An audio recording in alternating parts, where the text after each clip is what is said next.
그날 제가 위성사진 한 장을 확대했을 뿐인데 전 세계가 충격에 빠졌어요.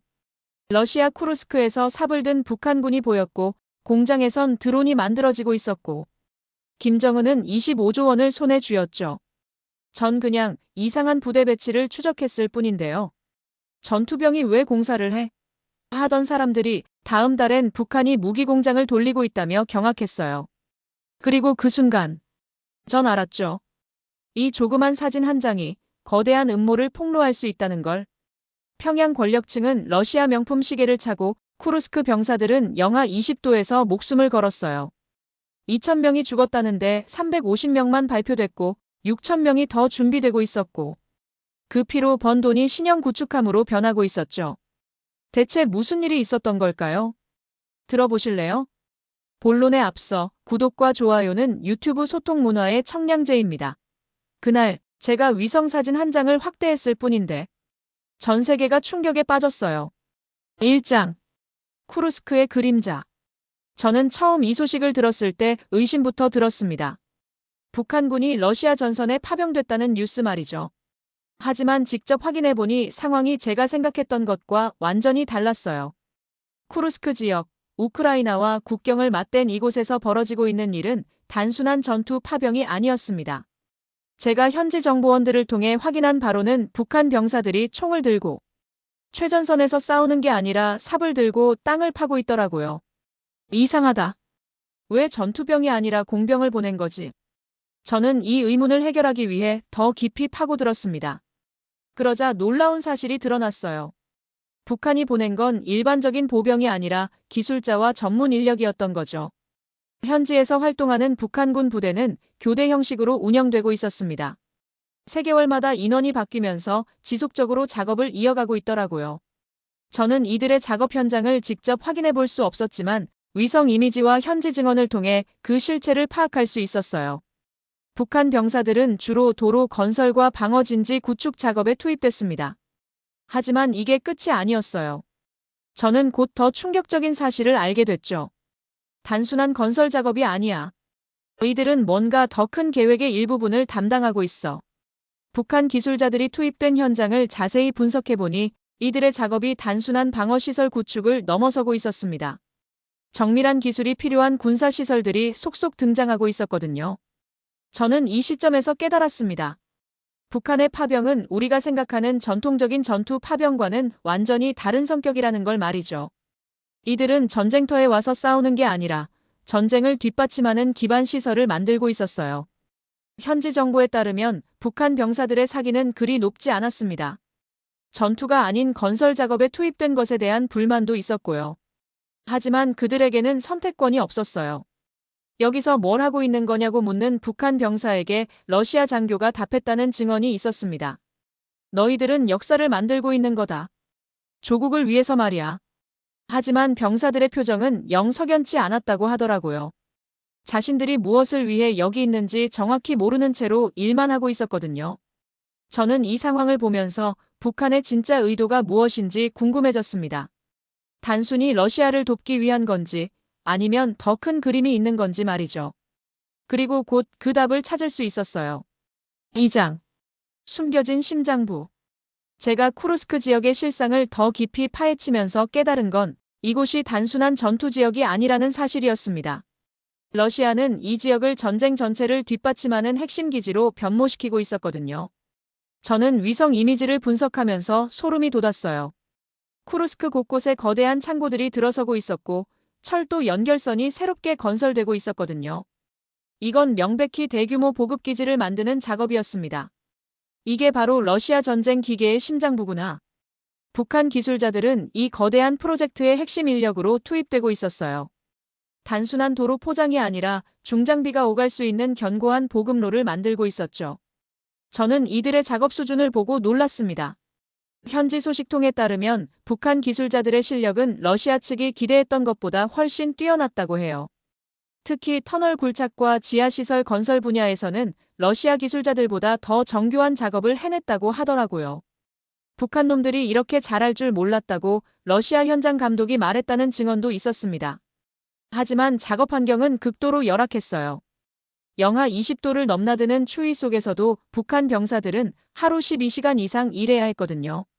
제대로 된 방한복도 없이 말이죠. 저는 이 상황을 보면서 가슴이 답답해졌습니다. 이 병사들은 자신들이 무엇을 만들고 있는지도 모른 채 혹독한 추위 속에서 하루하루를 버텨내고 있었거든요. 쿠르스크 기지의 규모는 상상을 초월했습니다. 저는 정보원들을 통해 확인한 바로는 이곳에서 우크라이나 전선으로 향하는 보급품의 70% 이상이 처리되고 있었어요. 탄약, 연료, 식량은 물론이고 각종 군사 장비까지 모든 게 이곳을 거쳐갔습니다. 북한 병사들은 이런 핵심 시설의 건설에 투입된 거였어요. 그들의 손으로 러시아의 전쟁 역량이 강화되고 있었던 거죠. 저는 이 아이러니한 상황을 보면서 복잡한 감정이 들었습니다. 현지에서 일하는 북한 병사 한 명이 탈출을 시도했다가 붙잡혔다는 소식도 들렸어요. 그는 신문 과정에서 이렇게 말했다고 해요. 나는 적과 싸우려고 온 건데 왜 공사판에서 일하고 있는 거냐? 하지만 그의 항변은 받아들여지지 않았죠. 오히려 더 혹독한 감시 하에 놓였다고 하더라고요. 저는 이 모든 상황을 종합해보면서 북한과 러시아의 거래가 단순한 군사 협력을 넘어선다는 걸 깨달았습니다. 이건 전쟁의 판도를 바꿀 수 있는 전략적 파트너십이었어요. 3장 6천 명의 행렬. 저는 북한의 파병 규모를 추적하면서 경악할 수밖에 없었습니다. 처음에는 1,000명 정도로 알려졌던 파병 인원이 실제로는 훨씬 더 많았거든요. 현재 쿠르스크에서 작업 중인 북한군은 1,000명이지만 이들은 빙산의 일각에 불과했어요. 저는 북한 내부 소식통을 통해 충격적인 정보를 입수했습니다. 총 6,000명의 추가 파병이 예정되어 있다는 거였죠. 6,000명이라고? 이건 단순한 기술자 파견 수준이 아니잖아. 저는 이 숫자의 의미를 곰곰이 생각해봤습니다. 6,000명이면 소규모 사단급 병력이에요. 이 정도 인원이면 웬만한 산업시설 하나를 완전히 운영할 수 있는 수준이죠. 그런데 더 놀라운 사실이 기다리고 있었어요. 이들이 단순한 건설 작업에만 투입되는 게 아니라는 걸 알게 됐거든요. 북한군의 새로운 임무는 무기 제조였습니다. 드론, 탄약, 심지어 장갑차까지 직접 생산하는 공장에 투입될 예정이었어요. 저는 이 소식을 처음 들었을 때 믿기 어려웠습니다. 북한군이 러시아 땅에서 무기를 만든다고? 하지만 현실이었어요. 쿠르스크 지역에는 이미 소규모 군수 공장들이 속속 들어서고 있었거든요. 북한 기술자들의 손으로 말이죠. 저는 현지 소식통을 통해 북한 기술자들의 작업 현장을 엿볼 수 있었습니다. 그들은 러시아 기술자들과 함께 드론 제조 라인을 구축하고 있었어요. 북한의 정밀 기계 가공 기술과 러시아의 첨단 전자 기술이 결합되는 현장이었죠. 한 북한 기술자는 동료에게 이렇게 말했다고 해요. 이런 기술을 배워서 고국에 돌아가면 우리도 더 좋은 무기를 만들 수 있겠다. 바로 이거였습니다. 북한이 단순히 러시아를 돕기 위해 인력을 파견한 게 아니라 자국의 군수기술 발전을 위한 투자로 이 파병을 활용하고 있었던 거예요. 탄약 제조 공장에서는 더욱 흥미로운 일들이 벌어지고 있었습니다. 북한의 전통적인 포탄 제조 기술과 러시아의 현대적인 생산 라인이 만나면서 기존보다 2배 이상 빠른 생산 속도를 달성하고 있었거든요. 러시아 공장장이 북한 기술자들에게 말했다는 증언이 있어요. 당신들의 손재주는 정말 대단하다. 우리보다 더 정밀하게 작업한다. 하지만 북한 기술자들의 처우는 여전히 열악했습니다. 장시간 노동에 시달리면서도 제대로 된 휴식 시간조차 보장받지 못했거든요. 저는 이런 상황을 보면서 복잡한 생각이 들었어요. 한편으로는 북한 기술자들의 뛰어난 능력에 감탄했지만 다른 한편으로는 그들이 처한 열악한 현실이 안타까웠거든요. 6,000명의 대규모 파병. 이건 단순한 군사 협력을 넘어 북한과 러시아의 산업 연계 프로젝트였습니다. 저는 이 프로젝트가 가져올 파장을 생각하니 등골이 오싹해졌어요. 4장. 파견의 역설.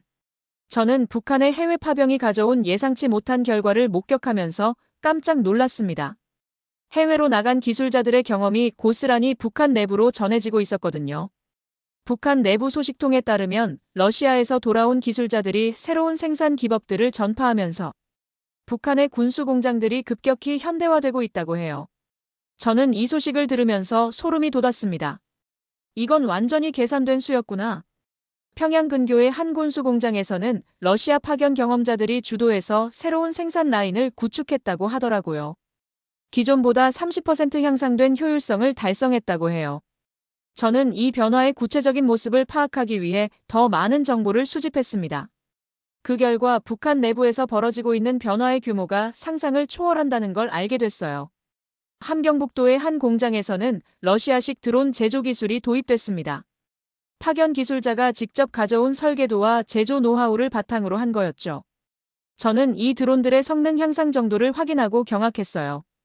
기존 북한제 드론보다 항속거리가 300, 정확도가 2배 이상 향상된 제품들이 양산되기 시작한 거였거든요. 한 북한 기술자가 동료들에게 이렇게 말했다는 증언이 있었어요. 러시아에서 본 기술들을 우리식으로 개량하면 더 좋은 걸 만들 수 있다. 실제로 북한은 러시아에서 배운 기술을 자국 실정에 맞게 변형해서 적용하고 있었습니다. 자원이 부족한 북한의 현실을 고려한 저비용 고효율 생산 방식을 개발한 거예요. 저는 이런 변화들을 목격하면서 북한의 전략적 사고에 감탄할 수밖에 없었습니다. 단순히 외화를 벌기 위한 파병이 아니라 자국의 기술 발전을 위한 장기적 투자였던 거죠. 평안북도의 한 탄약 공장에서는 더욱 놀라운 변화가 일어났습니다. 러시아식 화약 배합 기술을 도입한 결과 포탄의 위력이 기존보다 40% 증가했다고 해요. 공장 관리자가 작업자들에게 한 말이 인상적이었어요. 동무들이 러시아에서 배운 기술로 우리 조국의 국방력이 더욱 강해지고 있다. 하지만 이런 변화 뒤에는 가혹한 현실도 있었습니다. 기술 향상에 따른 생산량 증대 압박으로 북한 노동자들의 작업 강도가 더욱 높아졌거든요. 한 공장 노동자는 이렇게 불만을 토로했다고 해요. 기술은 좋아졌지만 우리가 해야 할 일만 더 많아졌다. 저는 이 모든 상황을 종합해보면서 북한의 계획이 얼마나 치밀했는지 깨달았습니다. 해외 파병을 통해 기술을 습득하고 그 기술을 국내에 적용해서 전체적인 군수 역량을 끌어올리는 전략이었던 거예요. 이는 단순한 파병을 넘어 북한의 장기적 국방 전략의 핵심이었습니다. 저는 이런 북한의 전략적 사고를 보면서 복잡한 감정이 들었어요. 5장. 숨겨진 숫자. 저는 북한군 사상자 문제를 추적하면서 충격적인 진실과 마주했습니다.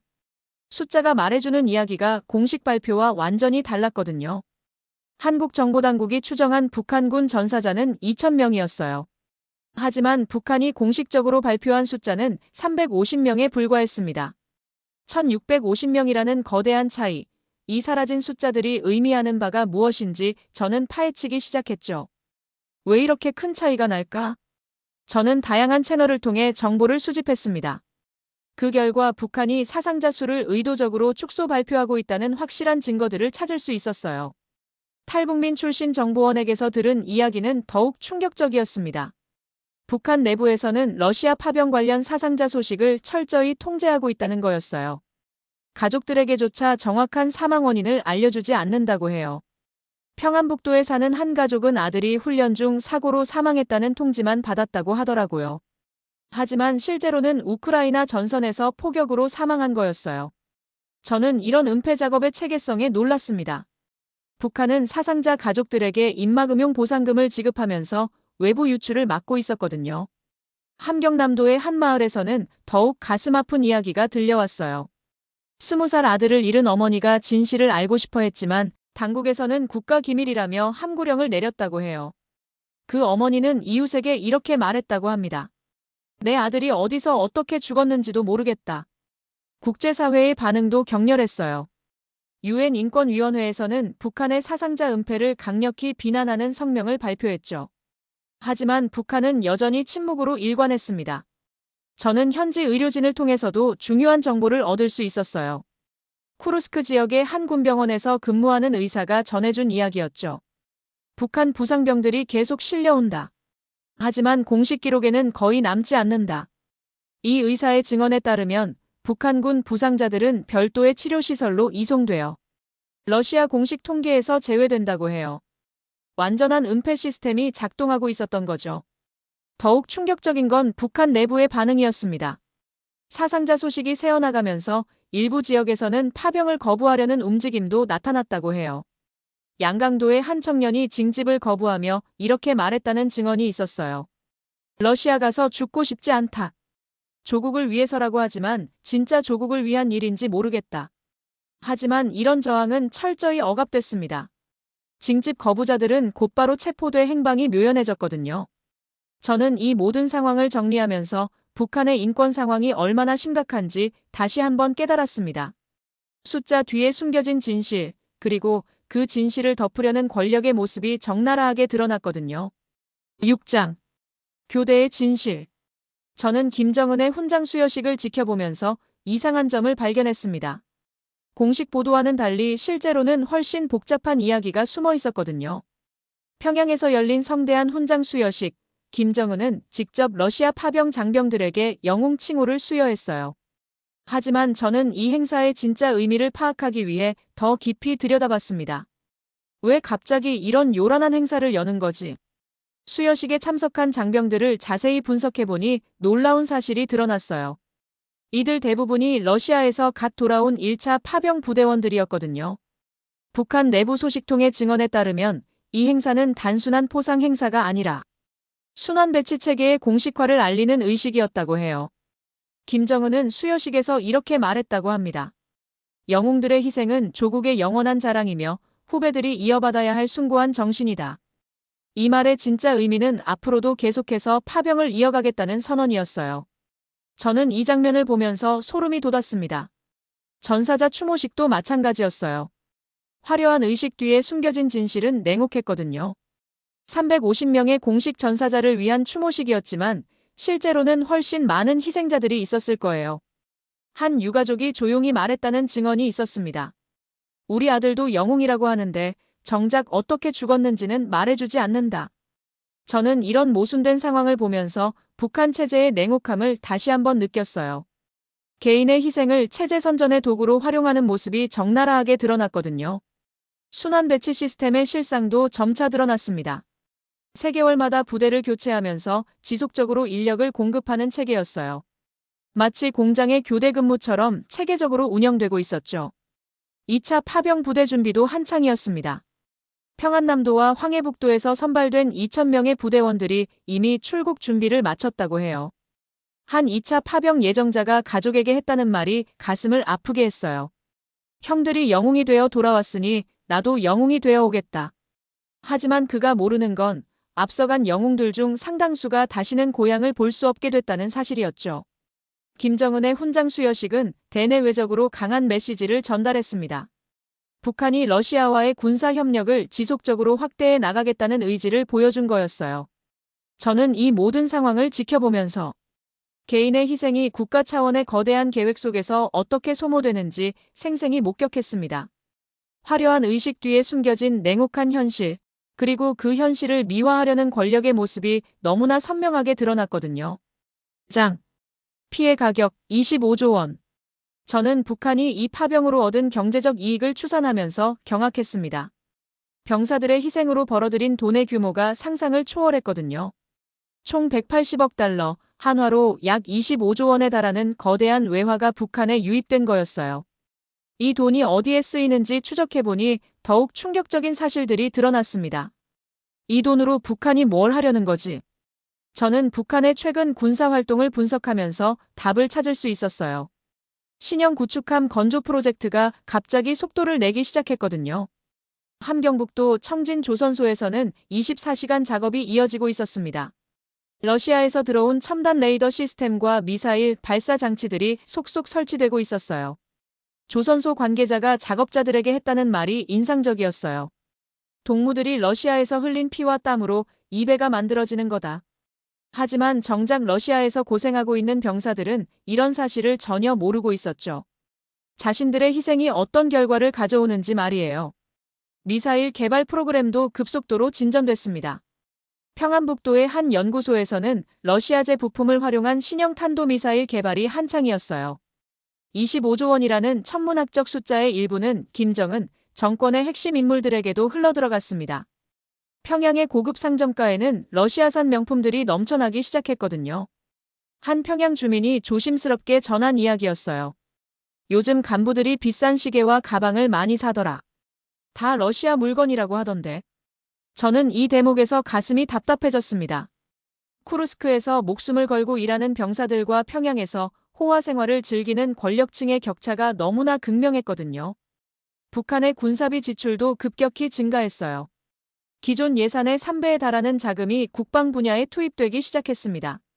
이 모든 게 러시아에서 벌어들인 외화 덕분이었죠. 함경남도의 미사일 기지에서는 새로운 발사대 건설이 한창이었어요. 러시아 기술자들까지 현장에 파견되어 직접 지도하고 있었거든요. 한 북한 기술자가 러시아 동료에게 물었다고 해요. 이 돈은 어디서 나온 거냐? 러시아 기술자의 대답은 냉정했습니다. 내 동료들이 피로 번 돈이다. 저는 이 대화를 전해 들으면서 소름이 돋았어요. 전장에서의 희생이 얼마나 냉혹하게 계산되고 있는지 적나라하게 드러난 순간이었거든요. 25조 원의 파급 효과는 북한 경제 전반에 미쳤습니다. 오랫동안 침체됐던 중공업 분야가 갑자기 활기를 띠기 시작했어요. 하지만 이런 활력은 병사들의 목숨을 담보로 한 것이었죠. 북한 당국은 이 돈을 활용해서 장기적인 군사력 증강 계획을 추진하고 있었습니다. 단순히 현재의 필요를 충족하는 게 아니라 향후 10년을 내다본 전략적 투자를 하고 있었던 거예요. 저는 이 모든 상황을 종합하면서 북한의 계산이 얼마나 냉정한지 깨달았습니다. 개인의 희생을 국가적 이익으로 전환하는 체계가 이렇게 정교하게 작동하고 있었거든요. 8장. 피와 명품의 대비. 저는 마지막 장에서 가장 충격적인 현실과 마주했습니다. 쿠르스크에서 목숨을 잃어가는 병사들과 평양에서 호화 생활을 즐기는 권력층의 극명한 대비 말이에요. 러시아 전선에서 들려오는 소식은 날이 갈수록 참혹했어요. 한 북한 병사가 동료에게 보낸 마지막 편지가 탈북민 네트워크를 통해 전해졌거든요. 어머니, 아들은 조국을 위해 싸우고 있습니다. 하지만 여기서 뭘 하고 있는지 모르겠어요. 이 편지를 읽으면서 저는 가슴이 먹먹해졌습니다. 20대 초반의 젊은이가 이국 땅에서 느꼈을 절망감이 그대로 전해졌거든요. 반면 평양의 풍경은 완전히 달랐어요. 김정은의 측근들은 러시아에서 가져온 명품 시계와 가방을 자랑스럽게 착용하고 다녔습니다. 한 고위 간부의 부인이 친구들에게 자랑했다는 이야기가 들려왔어요. 이 시계 봐. 러시아에서 가져온 건데 몇 천만 원짜리야. 저는 이 말을 들으면서 분노가 치밀어 올랐습니다. 그 시계의 값은 쿠르스크에서 죽어간 병사 몇 명의 목숨값과 맞먹는 금액이었거든요. 평양의 고급 상점가에서는 러시아산 명품들이 불티나게 팔리고 있었어요. 샴페인, 캐비어, 명품 의류까지 각종 사치품들이 권력층의 소비를 자극했습니다. 한 상점 주인이 조심스럽게 말했다고 해요. 요즘 돈 많은 사람들이 러시아 물건만 찾더라고요. 품질이 좋다고. 하지만 그 품질 좋은 물건들의 대가가 무엇인지는 아무도 말하지 않았죠. 국제사회의 반응은 격렬했습니다. 유엔 인권특별보고관은 북한의 이런 행태를 강력히 규탄하는 성명을 발표했어요. 병사들의 희생을 권력층의 사치를 위해 이용하는 건 인도에 반하는 범죄다. 하지만 북한 당국의 반응은 뻔뻔했습니다. 오히려 서방의 비판을 적대 세력의 모함이라고 규정하며 더욱 강경한 입장을 보였죠. 저는 탈북민들을 통해 북한 내부의 진짜 여론을 들을 수 있었어요. 일반 주민들 사이에서도 이런 불평등에 대한 불만이 커지고 있었거든요. 한 평양 시민이 친구에게 조용히 말했다는 증언이 있었어요. 우리 아이들은 러시아 가서 죽고 간부들은 러시아 명품 사고 있다. 하지만 이런 불만을 공개적으로 표현하는 건 목숨을 거는 일이었죠. 체제 비판은 여전히 금기 중의 금기였거든요. 권력층의 사치는 날이 갈수록 더욱 노골적이 됐습니다. 김정은의 여동생 김여정은 러시아제 명품 가방을 들고 공식 행사에 참석하기도 했어요. 한 외교관이 이런 장면을 보고 말했다고 해요. 저들에게 병사들의 목숨은 그저 돈벌이 수단에 불과한 것 같다. 저는 이 모든 상황을 정리하면서 북한 체제의 잔혹함을 다시 한번 확인했습니다. 개인의 희생을 권력층의 이익으로 전환하는 시스템이 이렇게 노골적으로 작동하고 있었거든요. 쿠르스크의 추위 속에서 목숨을 걸고 일하는 병사들, 그리고 평양의 호화로운 저택에서 명품을 즐기는 권력층. 이 극명한 대비는 북한이라는 국가의 본질을 적나라하게 보여주는 상징이었어요. 저는 이 이야기를 마무리하면서 한 가지 확신을 갖게 됐습니다. 진실은 언젠가 반드시 드러나게 된다는 것, 그리고 그 진실이 드러났을 때 누가 진짜 가해자이고 누가 진짜 피해자인지가 명확해진다는 거였죠. 병사들의 피로 만들어진 25조 원, 그리고 그 돈으로 사들인 명품들. 이 모든 게 북한이라는 체제가 얼마나 비인간적인지를 보여주는 살아있는 증거였습니다.